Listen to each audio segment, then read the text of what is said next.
Before this video begins, if you'd like to subscribe, we're trying to push for a little bit of a subscriber increase and a bit of a campaign at the end of the year. If you'd like to contribute to the channel and pump those numbers up, feel free to do so. We talk everything PSVR2 and VR related stuff here, so if you enjoy that, consider subbing. Anyway, on to the thing you're here for. I've had my hands on Dreams' Vendetta Forever on PSVR2 for a little while now. This is a combined effort of Xander, the lead developer, who we interviewed a couple of days ago, Dreams, and VR Monkey, who seems to be the lord and savior of PSVR2 ports over the last couple of months, to be honest. Most polished releases I can think of have had their name attached in some form, and today is no different. One consequence of me having Vendetta Forever for a while now in terms of reviewing it is that I've been waiting quite a while to say this. Vendetta Forever is awesome.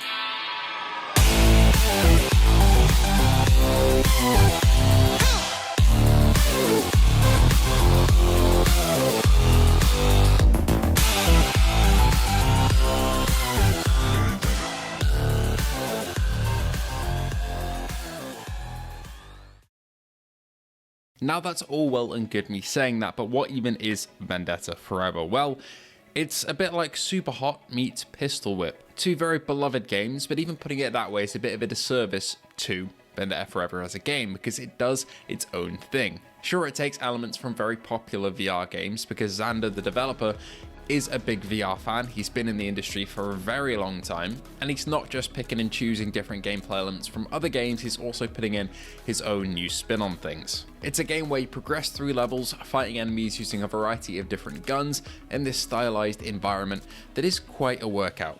Before we delve any further into the gameplay and actual content of the game though, how actually is it as a PSVR2 port? Because I know some of you are just interested in how the PSVR2 version of the game is because you're already aware of, well, what the game is in terms of its actual content. Well, it's a good PSVR2 port. It runs at 90Hz unreprojected. I think it runs at native resolution as well, at least according to the guys over at VR Monkey. It utilizes haptics, adaptive triggers, eye tracking, and headset rumble to full effect. But I'll get into that a little bit later.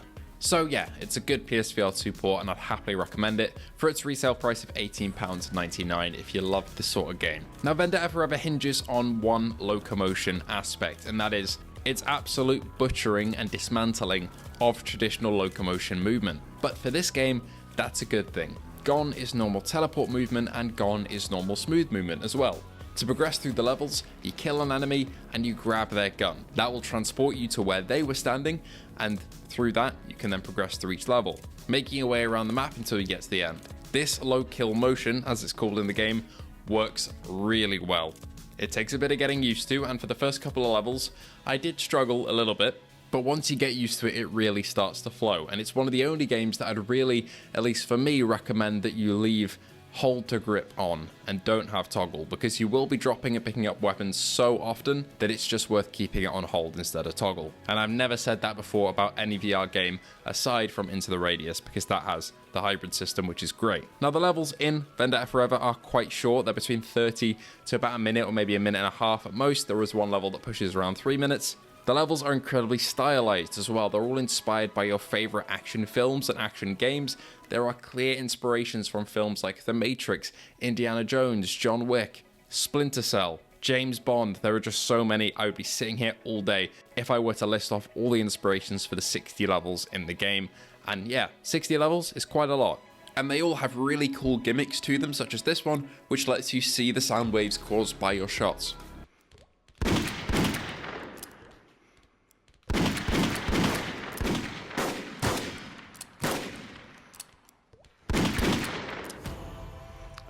That was such a cool level, holy shit. For your runtime, that will get you probably on average about an hour if you were to blitz through all of them perfectly, but you will not blitz through them all perfectly first time, so it will give you a lot more playtime than that. Plus they're all very replayable, and the final level is an endless arena mode where you just have to rack up as many kills as possible without dying.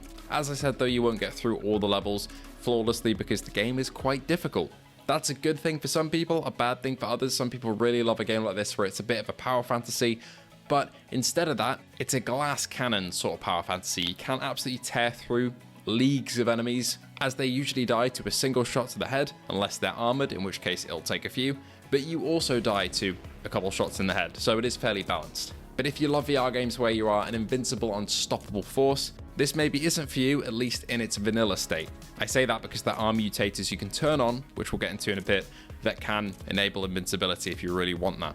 As the game stands, as it's meant to be played, and I think it should be played because it makes it more strategic for the player, you can take a couple hits before you die. But yeah, these levels are pretty hard and they do take some practice, but that is the fun of it. You'll have a lot of guns to play around with as well, from pistols, hand cannons, crossbows, shotguns, blunderbusses, SMGs and LMGs, and assault rifles. There's a whole load here. Not to mention the melee weapons as well, which can be hit or thrown. If you want to practice your aiming, there is a carnival level where you can shoot different targets to earn a score, or a shooting gallery where you can set up a whole host of different targets, human-shaped or otherwise, to practice on. The game also utilizes eye tracking. Certain weapons will use it, such as the whip in the Indiana Jones inspired level. As you do a whip motion and whatever target you're looking at, the whip will hit and then transport you to that position. It's really cool. Also using eye tracking, you can curve bullets around corners and into different enemies. It's such a cool use of the tech and a really cool feature. Again, it takes a second to get used to it, but once you do, it's so satisfying. The music as well is just fantastic. I don't know whether it's commissioned or it's licensed, but either way, the soundtrack slaps. Fitting each of the levels that you're in, whether it's pirate themed or western themed or space themed or James Bond themed, it all fits very well. I did touch on the mutators before, but yeah, there are some present here that can give you infinite ammo or invincibility, all that good stuff, and there are quite a lot of them as well. They each unlock progressively, so you'll unlock one, you'll use that for a bit, and throughout using that in your gameplay time, that will unlock the next. On a final note, the developer Xander, even though he's got some more ideas for future games, said he does want to add more content to this game. That isn't a concrete promise by any means, but if somehow these 60 levels aren't enough for you, he's got a lot more ideas and would like to. Whether or not he can, it may not actually be up to him in terms of what he goes on to next, but he would like to. So if the game does well, maybe we'll get some more levels, but don't make your purchase based on that. It's just a nice extra bonus if it comes through. Anyway, that is Vendetta Forever and my impressions of the game. It's been a while since I played one of these Beat Saber / Super Hot / Pistol Whip sort of games.